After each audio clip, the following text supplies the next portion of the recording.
السلام عليكم ورحمة الله وبركاته.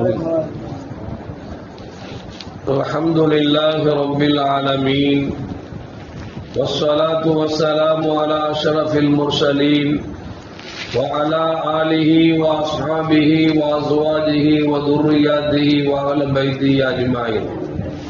சங்கைக்கும் பெண்மைக்கும் உரிய பெரியோர்களே, சகோதரர்களே, எல்லாம் வல்ல அல்லாஹு ஜல்ல ஜலாலுஹு நாம் செய்யக்கூடிய எல்லா நற்காரியங்களையும் முகஸ்துதியின்றி இஹ்லாஸான முறையில் இறைவனுக்காக மட்டுமே செய்யப்பட்ட நல்வணக்கங்களில் நம் வணக்கங்களை அல்லாஹ் கபூல் செய்து கொள்வானாக. நாம் செய்யக்கூடிய வியாபாரங்களிலும் தொழில்துறைகளிலும் நஷ்டம் இல்லாத ஹலாலான முறையில் நிரம்ப லாபத்தை பெற்று அந்த லாபகரமான வாழ்க்கை கொண்டு தம் தேவைகளையும் தேவை உடையவர்களின் தேவைகளையும் நிறைவேற்றக்கூடிய நல்ல பொருளாதாரத்தையும் உள்ள விசாலத்தையும் அல்லாஹ் நம் அனைவருக்கும் வழங்கி அருள்வானாக. கஞ்சத்தனம் என்கிற தீய பண்பை விட்டு அல்லாஹ் நம்மை பாதுகாத்துக் கொள்வானாக. நம்மை இந்த உலகத்தில் வாழ வைக்கும் காலம் எல்லாம் நோயினுடைய இன்றி உள்ள ஆரோக்கியத்தோடு அல்லாஹ் நம்மை வாழ செய்வானாக. அந்த ஆரோக்கியமான வாழ்க்கை கொண்டு அல்லாஹ் ரசூலை நெருங்கக்கூடிய அனைத்து நல்லவர்களையும் புரியக்கூடிய நல்ல முத்தகின்களின் கூட்டத்தில் அல்லாஹ் நம்மை ஆக்கி அருள்வானாக. திடீர் மரணங்களை விட்டும் தீய மரணங்களை விட்டும் நம்மையும் நம் குடும்பத்தையும் நம் சமூகத்தையும் அல்லாஹ் முழுமையான முறையில் பாதுகாத்துக் கொள்வானாக. மருத்துவமனை செலவினங்களை விட்டும் வேதனைகளை விட்டும் அல்லாஹ் நம்மை காத்தருவானாக. நம்மை யாரெல்லாம் நோயால் பாதிக்கப்பட்டு வீடே கதி என்றும் ஆஸ்பத்திரியை கதி என்றும் அல்லல் பட்டும் அவதியுட்டும் இருக்கிறார்களோ அத்தனை மக்களுக்கும் வெகு விரைவில் நோயை போக்கி உடல் ஆரோக்கியத்தை வழங்குவதோடு அவர்களை கொண்டவர் குடும்பத்திற்கும் சமூகத்திற்கும் நல்ல பலன் தரக்கூடிய மக்களாக ஆக்கி அருள்வானாக. நாம் இந்த உலகத்தில் வாழ்ந்து வருகிற நேரத்தில் லா இலாஹ இல்லல்லாஹ் முஹம்மது ரசூலுல்லாஹ் என்ற கலிமாவை மொழிந்து ஜன்னத்துல் ஃபிர்தௌஸை கண்ணால் கண்டு மகிழ்ந்து சிரித்த வண்ணமாக மரணிக்கக்கூடிய நல்வாக்கியம் பெற்ற மக்களில் அல்லாஹ் நம்மை ஆக்கி அருள்வானாக. மரணித்தும் மரணிக்காத இறைநேசரின் கூட்டத்தில் அல்லாஹ் நம்மை ஆக்கி அருள்வானாக. நாளை மறுமையிலே கண்மணி முஹம்மது ரசூலுல்லாஹி ஸல்லல்லாஹு அலைஹி வஸல்லம் அவர்களின் கரத்தால் ஹவுதுல் கௌசர் என்கிற தடாகத்தின் நீர் வருகி அன்னாரின் ஷஃபாஅத்தை பெற்று அன்னாரின் கரம்பெடுத்து ஜன்னத்துல் ஃபிர்தௌஸ் என்ற உயர்ந்த சொர்க்கத்தில் அவன் பணியாளர்களாக அல்லாஹ் நம்மை அங்கீகரித்துக் கொள்வானாக. எல்லாவற்றுக்கும் மேலாக இறை அன்பை பெற்று இறைவனை பார்த்து பரவசம் அடையக்கூடிய அவன் லிக்காவையும் ரிதாவையும் பெற்ற மக்களில் அல்லாஹ் நம்மை ஆக்கி அருள்வானாக. அருமையான மோமின்களே, இந்தியாவில் பல்வேறு நடக்கக்கூடாத காரியங்கள் நடந்தேறிக் கொண்டிருக்கிறது. எந்த அளவுக்கு என்று சொன்னால், இந்தியாவை தாண்டி இருக்கக்கூடிய நாடுகள் எல்லாம் இந்தியா பெண்கள் வாழ்வதற்கு தகுதியற்ற நாடு என்று சொல்லக்கூடிய அளவிற்கு இந்தியாவின் சூழ்நிலை தள்ளப்பட்டுக் கொண்டிருக்கிறது என்பதை யாரும் மறுத்து பேசவோ அல்லது மறுக்கவோ முடியாது என்கிற சூழலை இன்றைக்கு இந்தியா பெயர் பெற்றுக் கொண்டிருக்கிறது.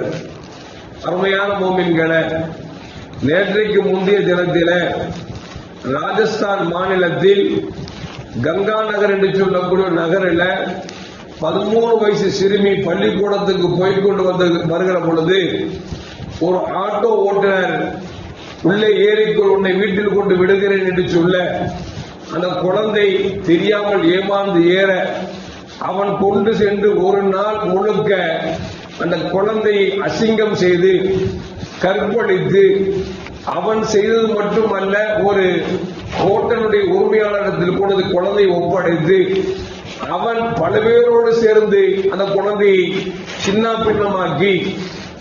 பின்னமாக்குறது மட்டுமல்ல, அந்த குழந்தையை விலை மாதமாக ஆக்கி கிட்டத்தட்ட 5 நாட்களாக 31 மனித மிருகங்கள் கற்பழித்திருக்கிற இந்த காட்சி அவலம் அரங்கேறுகிறது என்று சொன்னால், இந்த நாட்டில் வாழ்வதற்கு நாம் எல்லாம் வெட்கப்பட வேண்டிய ஒரு சூழலுக்கு தள்ளப்பட்டிருக்கிறோம். தாயார் குழந்தை சென்ற பிள்ளை காணவில்லை என்று சொல்லி காவல்துறையில் இப்போ புகார் செய்திருக்கிறார்கள். இந்த புகார் செய்திருக்கிறார்கள் தகவல் வந்தவுடன் அந்த குழந்தையை விட்டு இருக்கிறார். அந்த குழந்தை இரத்தக்கரையோடு வந்து நிற்கிறது. அவரிடத்தில் கேட்கிறார், உன்னை யார் இப்படி தவறு செய்தார் என்று கேட்கிற பொழுது, நான் இன்னும் கொஞ்ச நேரத்தில் மரணித்து விடுவேன், என் மரணத்திற்கு பிறகு யார் என்னை கற்பழித்தார் என்று சொல்லி தகவல் தெரியும் என்று குழந்தை சொல்லுகிறது என்று சொன்னார். அருமையான இன்னொரு செய்தி என்ன அப்படின்னா, அந்த குழந்தையை மாறி மாறி 31 பேர்கள் கற்பழிக்கிற பொழுது அந்த குழந்தை சொல்லி இருக்கிறது உடம்பெல்லாம் வலிக்கிறது என்று சொல்லுகிற பொழுது மதுவை குடிக்க வைத்து அந்த குழந்தையை மீண்டும் மீண்டும் கற்பழித்திருக்கிறார்கள் என்று சொன்னால், இவர்களை இன்றைக்கும் நாடு பார்த்து வேடிக்கை பார்க்கிறது. அவர்களை கைது செய்து பத்திரமாக சிறைச்சாலைக்குள் வைக்கிறது என்று சொன்னால் இந்த நாடு எப்படி போகும் என்பதை கொஞ்சம் யோசித்து பார்க்க வேண்டும். இதற்கெல்லாம் தீர்வு இன்றைக்கு மாற்று மத சகோதரர்கள் சொல்லுகிறார்கள். இப்படிப்பட்ட செய்தியை கேட்கிற பொழுது அரபு நாடுகளில் என்ன சட்டம் இருக்கிறதோ அந்த சட்டத்தை இந்தியாவில் செயல்படுத்துங்கள் என்று சொல்லி இன்றைக்கு சகோதரத்துவ சமயத்து மக்கள் எல்லாம் இன்று பேசக்கூடிய அளவிற்கு இன்றைக்கு இந்தியாவின் சூழ்நிலை தள்ளப்பட்டுக் கொண்டிருக்கிறது என்று சொன்னால் அல்லாஹ் தான் காப்பாற்ற வேண்டும். அருமையான மக்களே, கண்மணி முகமது ரசூலுல்லாஹி ஸல்லல்லாஹு அலைஹி வஸல்லம் அல்லாஹ் இறக்கிய வசனத்தில் அல்லாஹ் சொல்வான், விபச்சாரம் செய்தவன் திருமணம் முடிக்கவில்லை என்று சொன்னால் அவனுக்கு 100 கசையடி கொடுக்க வேண்டும். திருமணம் முடித்தவனாக இருந்தால் கழுத்து வரைக்கும் பள்ளம் தோண்டி உள்ளே வைத்து அவன் தலையை கல்லால் அடித்துக் கொள்ள வேண்டும் என்று சொல்லி இஸ்லாம் இவ்வளவு தெளிவாக சொல்லுகிறது. இந்த சட்டத்தை ஓரிரு இடங்கள் மட்டுமே நிறைவேற்றி விட்டோம் என்று சொன்னால் இந்த நாட்டில் அந்நிய பெண்ணை பார்ப்பதற்கோ அந்நிய பெண்ணை தொடுவதற்கோ விபச்சாரம் செய்வதற்கு மனிதர்கள் முற்படுவார்கள் என்று சொன்னால் நிச்சயம் உட்பட மாட்டார்கள். ஒரு காலம் இருந்தது, விபச்சாரம் என்பது இருந்து கொண்டுதான் இருக்கிறது.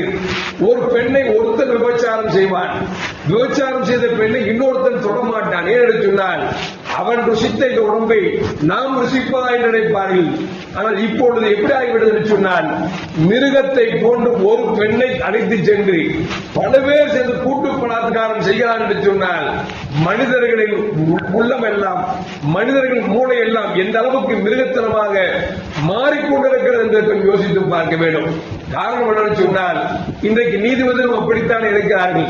திருமணம் முடிப்பதற்கு முன்பாக ஒரு ஆணும் பெண்ணும் அவர்கள் மனம் ஓந்து விபச்சாரம் செய்தால் அது குற்றமில்லை என்று சொல்லி நீதிபதி அறிவிக்கிறார் என்று சொன்னால் ஒரு பெண்ணும் புணர் செய்து கொள்ளலாம், ஒரு ஆணும் புணர்ச்சி செய்து கொள்ளலாம் என்று சொல்லி நீதிபதி இப்படிப்பட்ட நீதித்துறைகளை இருக்கிற பொழுது இந்த நாடு எப்படி முன்னேறும் என்பதை கொஞ்சம் யோசித்து பார்க்க வேண்டும். அருமையான மக்களே, இது வேறெங்கும் நடக்கவில்லை. இந்தியாவில் நாம் எல்லாம் பிரபலமாக கேள்விப்பட்டிருக்கக்கூடிய ராஜஸ்தானில் நடக்கிறது என்று சொன்னால் அல்லாஹ் தான் காப்பாற்ற வேண்டும். குழந்தை என்றும் பார்க்க மாட்டேங்கிறான், கபிரஸ்தானுக்கு போகக்கூடிய கிழவி என்றும் பார்க்க மாட்டேங்கிறான், வயதுக்கு வந்த பிள்ளை என்றும் பார்க்காமல் இன்றைக்கு விபச்சாரம் தலை தூக்கி கொண்டிருக்கிறது என்று சொன்னால் காரணம் சட்டங்கள் சரியில்லை என்பது எந்த மாற்று கருத்தும் அல்ல. அருமையான மக்களே, அரபு நாடுகள் கொடுக்கக்கூடிய தண்டனை கொடுக்காவிட்டாலும் கூட இந்திய சாசனம் என்ன சட்டங்களை சொல்லுகிறதோ அதை நிறைவேற்றினாலே போதும், குற்றங்கள் குறைந்துவிடும். ஆனால் இன்றைக்கு எப்படி என்று சொன்னால் நாயை அடித்தால் ஒரு கூட்டம் வருகிறது கேட்பதற்கு. ஆனால் மனிதனை இப்படிப்பட்ட விபச்சாரம் செய்து கொலை செய்தாலோ அல்லது கஞ்சா அடித்துக் கொண்டு மக்களை வெட்டினாலோ அவனை தூக்கி போட்டாலும் சரி அல்லது என்கவுண்டர் பண்ணினாலும் சரி அவனுக்கு ஒரு கூட்டம் வந்து நின்று கொண்டு இது மனித நீதிக்கு மாறானது என்று மாறுபட்டது என்று சொல்லி இன்றைக்கு குரல் கொடுத்துக் கொண்டிருக்கிறார் என்று சொன்னால் அல்லாஹ் தான் காப்பாற்ற வேண்டும். அருமையான மக்களே, இந்த செய்தியை கேட்கிற பொழுது நமக்கெல்லாம் மனம் பதவதைக்கிறது. காரணம் என்று சொன்னால் பள்ளிக்கூடத்துக்கு போன பிள்ளை 13 வயது பிள்ளையை 31 பேர்கள் கற்பழிக்கிறார்கள் என்று சொன்னால் எவ்வளவு கொடூரம், எவ்வளவு அசிங்கம். இவர்களை இன்றைக்கும் நாடு பார்த்து வேடிக்கை பார்த்துக் கொண்டிருக்கிறது என்று சொன்னால் அல்லாஹ் தான் காப்பாற்ற வேண்டும். இவர்கள் நாட்டில் இருந்து என்ன பிரயோஜனம் இருக்கிறது?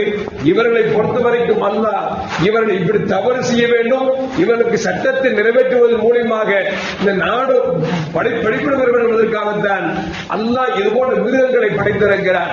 இந்த மிருகங்களை என்ன செய்ய சொன்னால் அரசாங்கம் உரித்த தண்டனையை மக்களுக்கு மத்தியில் வைத்து என்கவுண்டர் செய்வதோ அல்லது தூக்கு தண்டனையில் தூக்கு போடுவதை நிறைவேற்றினால்தான் நாட்டில் தவறுகள் நடக்காமல் இருக்குமே தவிர இல்லை என்று சொன்னால் நாம் தவறுகள் அதிகரித்துக் கொண்டே இருக்கும். இதற்கு எப்படி ஆகிவிட்டது என்று சொன்னால் ஒரு தப்பை செய்கிறான், அவனை ஜெயிலுக்குள் போயிட்டு வருகிறான் என்று சொன்னால் அவன் மிகப்பெரிய வீரனாக மிகப்பெரிய ரவுடியாக தாதாவாக இன்றைக்கு காட்சியளிப்பதற்கு காரணம் உள்ளே சென்றவன் பல ரவுடிகளோடு சேர்ந்து இதெல்லாம் சாதாரண விஷயம்பா, இதுக்கெல்லாம் ஏன் பெருசு பண்ணிக்கிற போ அப்படிங்கிற அளவுக்கு இன்றைக்கு தெம்பு ஊட்டி இந்த ரவுடித்தனமான நண்பர்கள் அதிகமாகி இன்றைக்கு மென்மேலும் குற்றங்கள் அதிகரித்துக் கொண்டிருப்பதற்கு காரணம் முழுக்க முழுக்க இந்திய அரசாங்கம் என்பதில் எந்த மாற்று கருத்தும் அல்ல.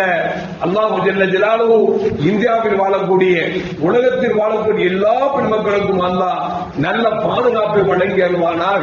இப்படிப்பட்ட மனித மிருகங்களை விட்டு அல்லாஹ் காப்பாற்றி அருள்வானாக. அஸ்ஸலாமு அலைக்கும் வரஹ்மத்துல்லாஹி வபரகாத்துஹு. ஸல்லல்லாஹு அலா முஹம்மது ஸல்லல்லாஹு அலைஹி வஸல்லம். ஸல்லல்லாஹு அலா முஹம்மது ஸல்லல்லாஹு அலைஹி வஸல்லம். ஸல்லல்லாஹு அலா முஹம்மது யா